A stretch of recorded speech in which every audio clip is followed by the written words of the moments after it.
Hi friends, నమస్తే అండి. తిరుప్పావైలోని 9వ పాశ్రంలో ఆండాళ్ తల్లి ఇంకా నిద్రలేవని గోపికను ఇలా నిద్రలేపుతున్నారు. స్వచ్ఛమైన మాణిక్యములతో నిర్మించిన భవనంలో చుట్టూ దీపాలు వెలుగుతుండగా, అగరు ధూపములు పరిమళాలు వెదజల్లుతూ ఉండగా, అతి మెత్తనైన హంసతూలికా తల్పం మీద పడుకుని నిద్రిస్తున్న ఓ మేనమామ కూతురా, మణిమయ ప్రభలతో ప్రకాశిస్తున్న నీ భవనపు తలుపును తీయమ్మా.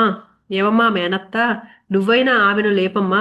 నీ పుత్రిక మోగదా, చెవిటిదా, లేక బద్ధకస్తురాలా? లేకపోతే ఆమె లేవకుండా ఎవరినైనా కాపలా ఉంచారా? లేక ఇంత మైమరిచి నిద్రపోవడానికి ఏదైనా మంత్రం ఇచ్చారా?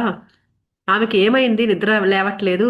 ఓ ఆశ్చర్య గుణచేష్టితురా, ఓ శ్రీపతి, ఓ పరమపదవాసి అని అనేకమైన తిరునామాలను మేము పలుకుతున్నా కూడా ఆమెకు వినపడట్లేదేమిటి? ఇంకనూ ఎందుకు లేవట్లేదు అని సంపదలతో తొలతూగుతున్న ఒక కన్యను ఆవేదనతో మేల్కొల్పుతున్నారు. ఆధ్యాత్మికంగా మన జీవాత్మకు ఇలా సందేశాన్ని ఇస్తున్నారు. నీ జీవితం ఎంత సర్దుబాటు అయిందో చూడు. నీ లోపల జ్ఞాన దీపాలు వెలుగుతున్నాయి. శాస్త్రబోధ విన్నావు, భగవంతుని మాటలన్నీ తెలుసుకున్నావు. నీ జీవితంలో సేవ అనే ధూపం ఉంది, పుణ్యకర్మల పరిమళం ఉంది, మంచి గుణాల వాసన చుట్టూ వ్యాపించింది. అంతా సిద్ధంగా ఉంది.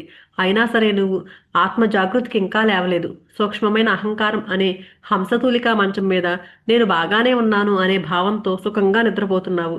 నువ్వు మొగదానివా అంటే అంతఃసాక్షి నీకు వినిపించట్లేదా అని, చెవిటిదానివా అంటే గురువుల బోధ చెవికి వినిపించటం లేదా అని, మాట రావట్లేదా అంటే భగవంతుడితో సంభాషించలేని స్థితిలో ఉన్నావా? లేకపోతే ఎవరైనా నిన్ను ఆపారా అంటే మాయా అహంకారము భోగాలు ఇంకా నిద్రపో, ఇప్పుడే లేవద్దు అని నిన్ను బంధించాయా? లేకపోతే ఈ లోక సుఖాలలో మునిగి దివ్యమైన భగవంతుని పిలుపునే మర్చిపోయావా? నీ మనసులో భగవంతుడు ఉన్నాడని మేము నిరంతరము గుర్తు చేస్తున్నాము. నీకు కావలసిన సంపద అంతా ఆయన దగ్గరే ఉందని చెప్తున్నాము. నీ గమ్యం మోక్షమే అని గుర్తు చేస్తున్నాము. ఆ పిలుపు నీకు వినిపించట్లేదా?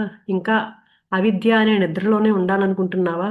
నీ దగ్గర జ్ఞానం ఉంది, గుణాలు ఉన్నాయి, సంపదలున్నాయి, భక్తి విధానాలున్నాయి. అయినా సంపూర్ణ సమర్పణ లేకపోవడంతో నువ్వు ఇంకా నిద్రలోనే ఉన్నావు.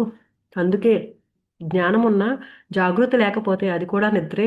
భక్తి ఉన్నా సమర్పణ లేకపోతే అది బంధమే. ఇక నిద్ర చాలు, భగవంతునితో జీవ సంబంధంలోకి రా అని ఈ పాసురంలో చెప్తున్నారు. Thank you.